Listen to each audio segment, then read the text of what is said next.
नमस्कार, मैं प्रद्युमन जोशीला। बीजेपी सांसद रेखा शर्मा क्या मांगेंगी माफी या भाजपाई चौधरी भजनलाल पर यूं ही करते रहेंगे टीका टिप्पणी? यह बहुत बड़ा सवाल है।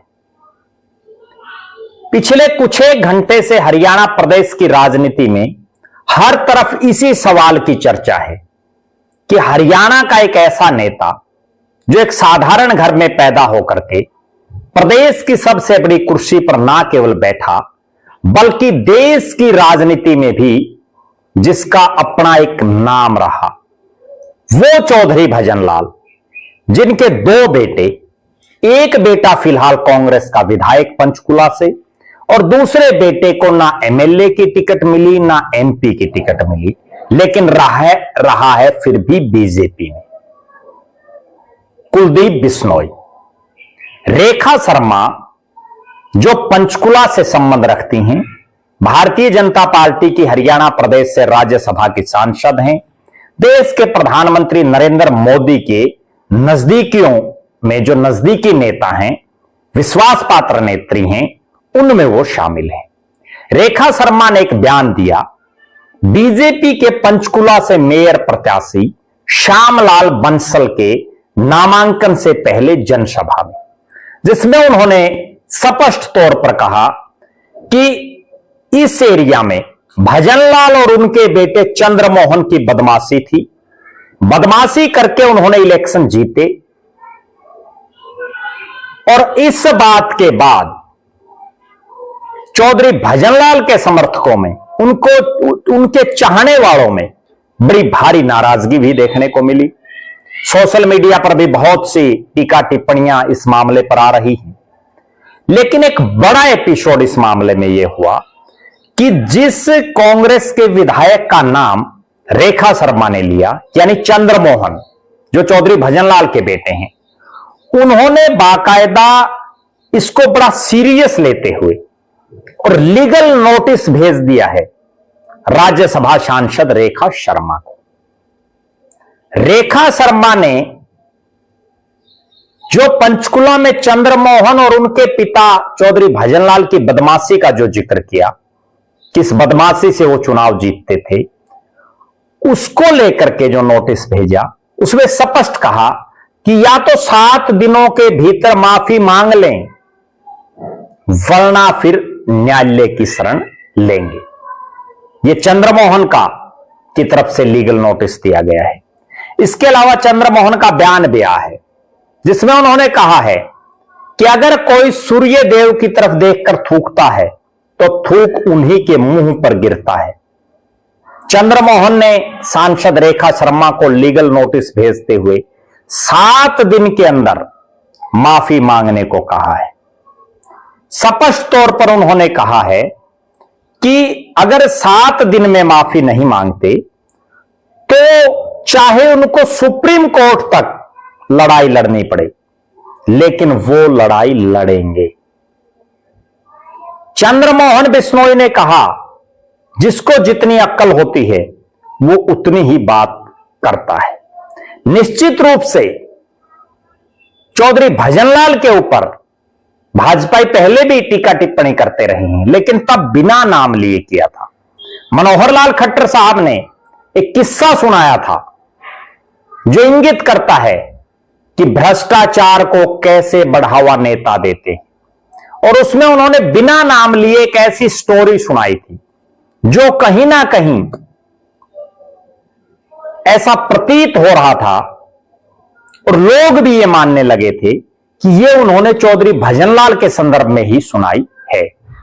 लेकिन अब तो सीधा नाम ही ले दिया रेखा शर्मा ने, और वो भी कोई छोटा मोटा आरोप नहीं, बल्कि दिवंगत चौधरी भजनलाल पर बदमाशी करने का आरोप, कांग्रेस के विधायक चंद्रमोहन पर बदमाशी करने का आरोप। और इस लीगल नोटिस के बाद सबसे बड़ा सवाल यही कि क्या माफी वीर बनेंगी बीजेपी सांसद रेखा शर्मा? क्या मांगेंगी माफी? या जिस तरह की टीका टिप्पणी चौधरी भजनलाल को लेकर के भाजपाई कर रहे हैं, चाहे रेखा शर्मा की बात हो या बिना नाम लिए मनोहर लाल खट्टर साहब की, इस तरह की बयानबाजी ये भाजपाई करते रहेंगे। हालांकि सामाजिक ताने बाने में यह बात बड़ी मशहूर है कि किसी भी दिवंगत शख्स के बारे में कोई विशेष टिप्पणी कभी नहीं करनी चाहिए। अगर उनकी बड़ाई कोई आदमी करे तो बहुत बढ़िया, नहीं तो हमने बहुत से नेता तो ऐसे देखे हैं जो स्वर्गवासी नेताओं ने चाहे सही काम किए या कोई गलत काम किया उस पर टीका टिप्पणी नहीं करते हैं।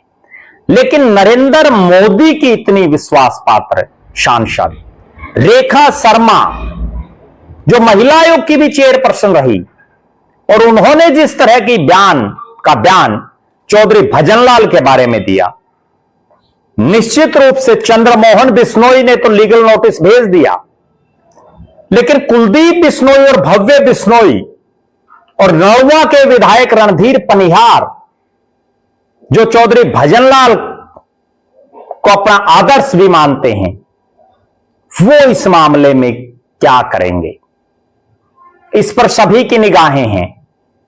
और चूंकि हमने बहुत बार देखा है कि नेता एक हाइप क्रिएट करने के लिए कोई बयान दे देते हैं और उसके बाद माफी भी बहुत जल्दी मांग लेते हैं, तो क्या यहां रेखा शर्मा, जो हरियाणा से बीजेपी के सांसद हैं, वो चौधरी भजनलाल और चंद्रमोहन बिश्नोई पर जो उन्होंने टिप्पणी की, जो उन्होंने बदमाशी करके चुनाव जीताने की बात कही, उस पर माफी मांगेंगे? और अगर रेखा शर्मा ने माफी मांग ली तो इसका मतलब कहीं ना कहीं उनका जो बयान है वो गलत है। अगर रेखा शर्मा का बयान गलत है तो फिर चंद्रमोहन बिश्नोई सही ढंग से चुनाव जीते हैं, अपने आप में विरोधाभासी बात है। स्पष्ट करना चाहिए रेखा शर्मा को। और इस पूरे मामले में कुलदीप बिश्नोई, भव्य बिश्नोई और रणधीर पनिहार और चौधरी दूराराम बिश्नोई, वो भी बीजेपी में हैं, चौधरी भजनलाल के परिवार और उनके नजदीकियों में ये 4 बड़े चेहरे हैं जो बीजेपी में सक्रिय हैं। कुलदीप बिश्नोई, भव्य बिश्नोई, दूराराम और रणधीर पनिहार, ये चारों क्या बयान देते हैं, इस पर सभी की निगाहें रहेंगी। आप दर्शक क्या मानते हैं? क्या रेखा शर्मा ने जो बयान दिया वो गलत दिया, या इस इलाके में चौधरी भजनलाल और चंद्रमोहन बिश्नोई अपनी लोकप्रियता से चुनाव जीतते थे, या जो रेखा शर्मा कह रही हैं कि बदमाशी से चुनाव जीते, या वो बात सही है? आप दर्शक ये भी जरूर कमेंट करें कि क्या रेखा शर्मा गलती मानेंगी, क्या रेखा शर्मा माफी मांगेंगी, और क्या भाजपाई चौधरी भजनलाल पर जिस तरह से टीका टिप्पणी करते रहते हैं, क्या वो टीका टिप्पणी बंद होगी? अपनी बेबाक राय जरूर रखें। हमारी निगाहें इस पूरे एपिसोड पर हैं, हर अपडेट हम आपको देते रहेंगे। बहुत बहुत धन्यवाद। आपका अपना प्रद्युमन जोशीला।